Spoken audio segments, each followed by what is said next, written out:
పూర్వం ధనాన్ని భూమిలో దాచిపెట్టి మంత్రాలతో బంధనాలు వేసేవాడు. ఆ బంధనాలలో అతి భయంకరమైన బంధనం పిశాచ బంధనం.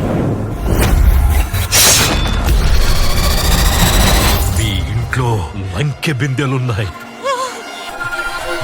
ధనానికి కాపరిగా ఉంటున్న ఓ పిశాచి యొక్క బంధనం భంగపడి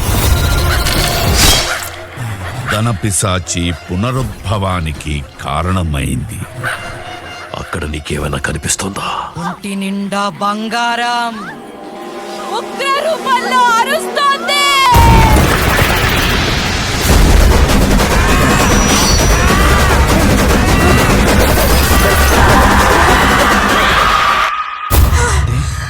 ఏమైంది? మళ్ళీ అదే కళ వచ్చిందా? సైన్స్ ప్రకారం హ్యూమన్ బ్రెయిన్ కొత్త ముఖాలు క్రియేట్ చేయలేదు. నీ కళ్ళలోకి వస్తుందంటే నువ్వెక్కడో చూసుండాలి.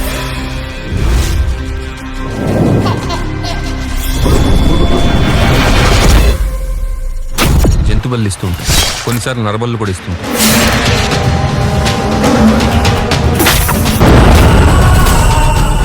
మన వల్ల కాని బలులు కోరడమే ధన పిశాచి లక్షణం. ఎన్ని సంవత్సరాలుగా ధన పిశాచి శక్తి పెరుగుతూనే వస్తోంది. అది తారాస్థాయికి చేరే సమయం ఆసనమైంది. మనకి అర్థమైన విశ్వం ఎక్కడ అంతమవుతుందో శివుడు అక్కడ మొదలవుతాడు.